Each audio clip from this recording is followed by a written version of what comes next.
I want to take the time to explain how to fix Total Drama All-Stars, starting with... ¿Qué idiotas? Incompetentes! Now, the chosen cast of characters aren't great at all. Both generations of characters need to be changed. Now, it should be stated that 26 episodes works way better than 13. Just look at the reception of the first 3 seasons compared to All-Stars.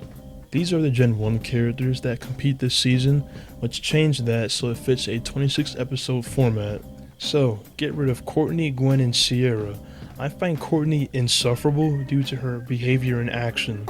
Where's my prize? Sorry, Courtney, it's not prize time yet. Make it prize time. I'm trying to do my job here. Maybe I should get my lawyers to do their job. I want a prize. I want a prize. I want a prize.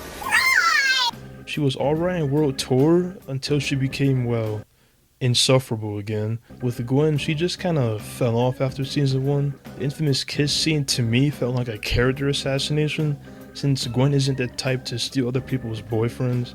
I say steal because it was never established that Courtney and Duncan had broken up, evidenced by Courtney crying her eyes out after the news broke. Sierra is the kind of character that relies on another character to work, that being Cody, so her competing in a season without him just gets you the creepy Cameron subplot. Alright, I've explained why those characters should be removed. For their replacements, it should be Owen, Noah, and Izzy. Owen being a fan favorite in universe and in real life. Noah competing this season will give more opportunity for character development and to bond with Owen more. The reasons for Izzy returning, well, I'll save that for a special video. Trust me on that. I'll add a couple more characters here. Harold, Jeff, Bridget. And you know what? Let's throw Blanley in this season. I feel as if she gets hated too much, and this could be your chance to get more spotlight, have her character dissected more and stuff like that. And so this is how the Gen 1 cast should have been for All-Stars. Now for Gen 2, or Revenge of the Island contestants. I won't be removing as many characters since the Gen 2 cast is a lot smaller than Gen 1. That being said, the only character I want to get rid of is Mao. Think everyone can agree with me on this one. Terribly written villain, take away the plot armor and he's done for. To add characters back in, it should be Dawn, Brick, B, Anna Maria, and Dakota Zoe.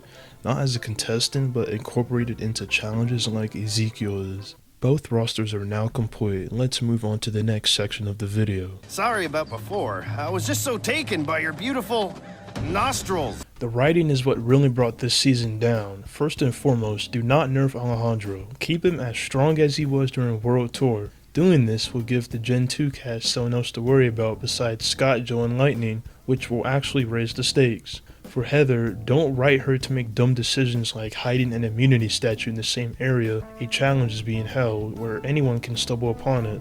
Let's see, what else? Right, Zoe. She gets held back because the writers made her as dumb as Lindsay for the sake of Mao. What are you guys doing? Oh, Alejandro tripped and I was just helping him up. You should really be more careful. Mike? What happened? Hey, Zoe. I was just helping to water the plants and I dropped one against the wall. So... I like Zoe a lot, and to see her go down that path is painful. Like, she gets blinded by love, which is why she dismisses all the suspect stuff Mao does. It's sad, honestly, especially when we know she's a lot better than that. Mike can keep his not evil personalities, that's fine. It's a good gimmick for him. As long as there are no evil personalities, everything should go smoothly. Fresh TV, you have already done the whole Duncan is actually a good guy subplot back in season 1 when he gives DJ a new bunny. Courtney and Lashana even call him out for it. So there isn't a need for him to painfully try really hard to be a bad guy in All-Stars when that's already been resolved. Make Chris not as sadistic this time around. Keep him as he was during the first 3 seasons.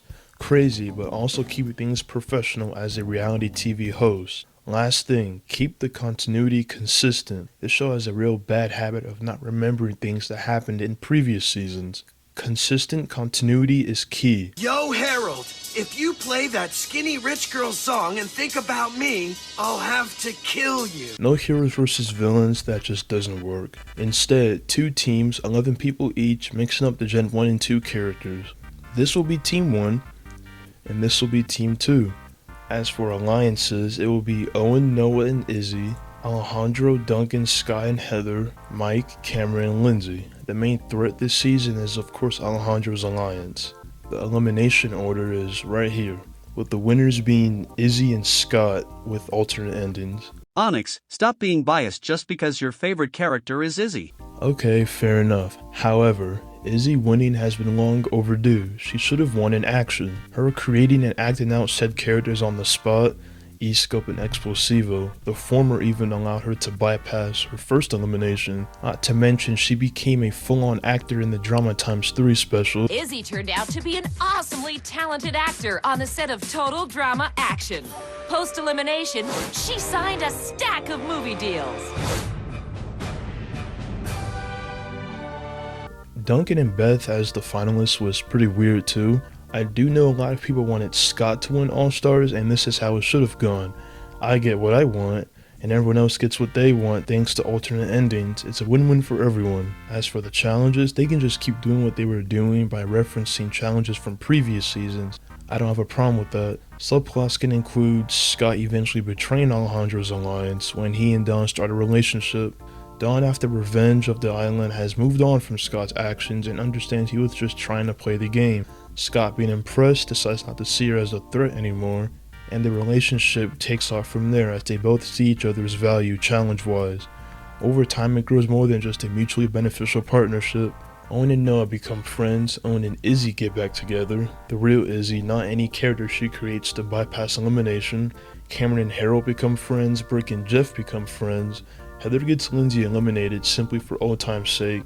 They have a rivalry this time around. Blandly tries to get Owen into an alliance, with Noah constantly having to tell him otherwise. Scott and Izzy throughout the entire season have interesting conversations about the most random topics Izzy comes up with. Just Izzy being Izzy. Cameron has to deal with his fear of her due to one of the challenges from the previous season. And Maria won't forget about Mike and keeps catfighting Zoe over him. When Alejandro's alliance eliminates Mike, Zoe enters her warrior state again, and with the help of Scott and Dawn, eliminates Heather. Izzy, Noah, and Scott, seeing warrior Zoe as a possible threat, come up with plans to avoid getting eliminated by her. Eventually, Izzy and Scott eliminate her. Dakota Zoid, after being part of the mutant-related challenges, seeing Sam get eliminated again, becomes enraged, and Chris can no longer contain her. Chris comes up with a new challenge on the spot, a boss battle if you will. The finalists, with help, will have to be the first to subdue Dakota Zoid. Like the original All-Stars, the finalists can have 2 other people for help. Scott chooses Dawn and Alejandro, while Izzy chooses Owen and Brick. Noah subtly signaled to her to choose Brick, since he has military training and is more equipped for this kind of challenge. And that is how I think Total Drama All-Stars can be fixed. If you disagree, let me know in the comments how you think things should have gone. Oh, and try to be civil about it, please and thanks.